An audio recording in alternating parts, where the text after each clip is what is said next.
All right, I'll be straight with you. There is no secret hack for how to get stuff done with ADHD. I know that's what we're all searching for, including me, but the truth of the matter is this. ADHD is a neurodevelopmental disability. It's pervasive, it's forever, and I know sometimes that sucks. But just because there's no easy one-size-fits-all fix, that doesn't mean that there's not tips, tricks, and strategies that we can absolutely use to work with our ADHD brain instead of against it. And today we're going to cover those tips, tricks, and strategies for how to get started on a difficult or boring task when you have ADHD.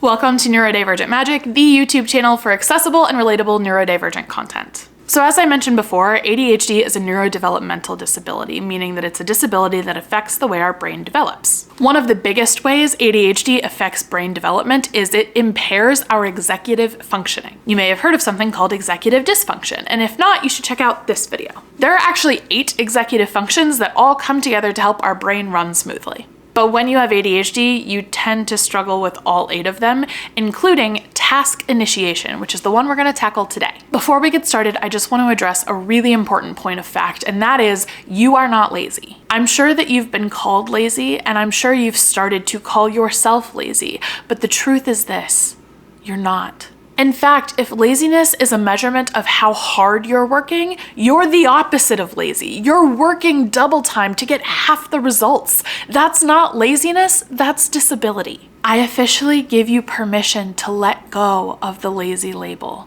because it's holding you back even more. If beating yourself up worked, it would have worked by now. So let it go and start practicing some self-compassion and understanding that yes, sometimes things are difficult for you, but that doesn't mean that you're bad. It just means that your brain works differently. Now, all of that being said, self-compassion is a wonderful, amazing, powerful thing, and sometimes we really have to get shit done. Is it possible with ADHD to be productive, to do the things we want to do? I think yes. It just looks a little unorthodox. Step number 1 for getting shit done when you have ADHD is getting the jumble out of your head. Here's what I want you to do. Set a timer for 3 minutes, and then I want you to pull up a pad of paper, pull up your laptop, whatever, and just start writing. I want you to try to stay focused on the task that you're trying to accomplish and just write whatever thoughts come to mind around that topic. But if your thoughts wander, let them. The idea is to get the jumble out of your brain and onto the paper. It doesn't really matter what's in the jumble. You just need to write it down so that you can manipulate it with your eyes and your hands and you can focus on it in a very literal way as opposed to trying to deal with it all in your head. Then, and only then, can you start to prioritize. This is something so many ADHDers struggle with. Prioritization is one of the 8 executive functions that we tend to struggle with.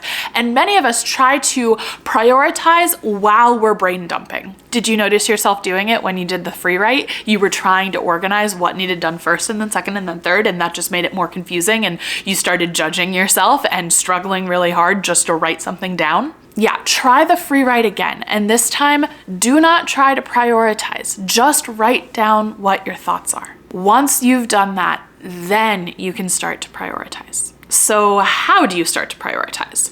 Personally, I really like the idea of just one foot in front of the other. So you start with one step.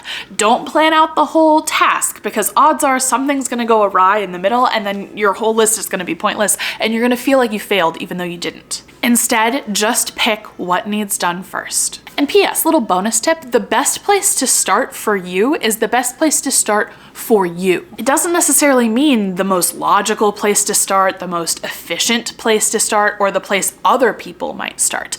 It's the place that you will actually start. Step number 3, I think we need to practice some emotional awareness. And I know this might feel like, oh my gosh, you're just adding steps to the process. You're making this longer and harder. But the truth is, when we acknowledge our emotions around the difficulty of starting a task when we have ADHD, we can actually tackle the task more easily. What do I mean by that? Okay, I want you to close your eyes for a second. And I want you to just sit with yourself and acknowledge the emotions that you're having. When you think about starting this task, do you feel angry, panicked, sad, numb? What do you feel right now? Go ahead and open your eyes And I want you to just take a minute to reflect on that and to acknowledge that emotion. Step number 4 is to stim.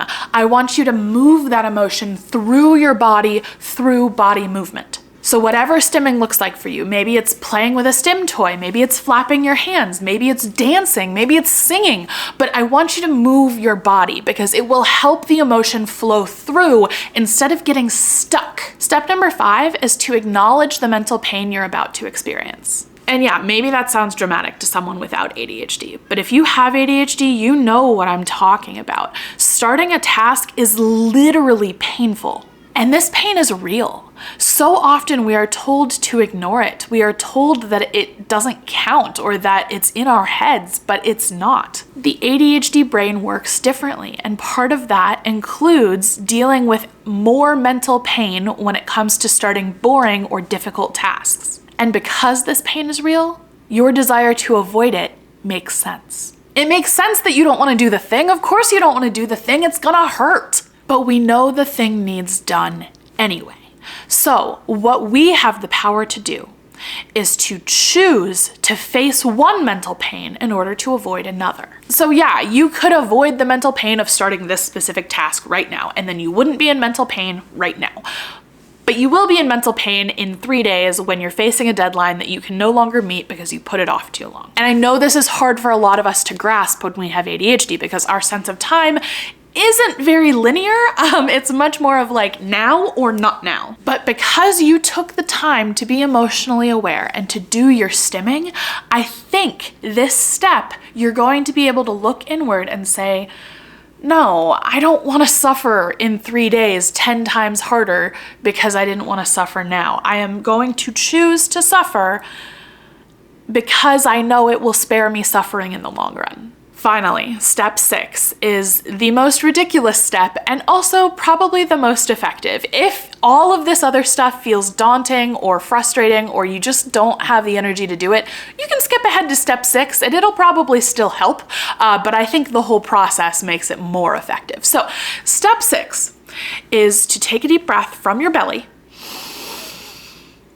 and then I want you to shout, 1, 2, 3, go. And then I want you to shake your whole body, and then I want you to go do the thing. Like force your body through the air and do the thing. I know, I told you it was gonna be ridiculous, but I am telling you with my whole chest, this works. It manufactures some urgency, which a lot of ADHDers tend to thrive on, without you having to have the real urgency of working to a deadline that you're just not gonna hit at this point. I know this strategy might not work perfectly for every ADHDer out there, but I can tell you it has worked somewhat well for me.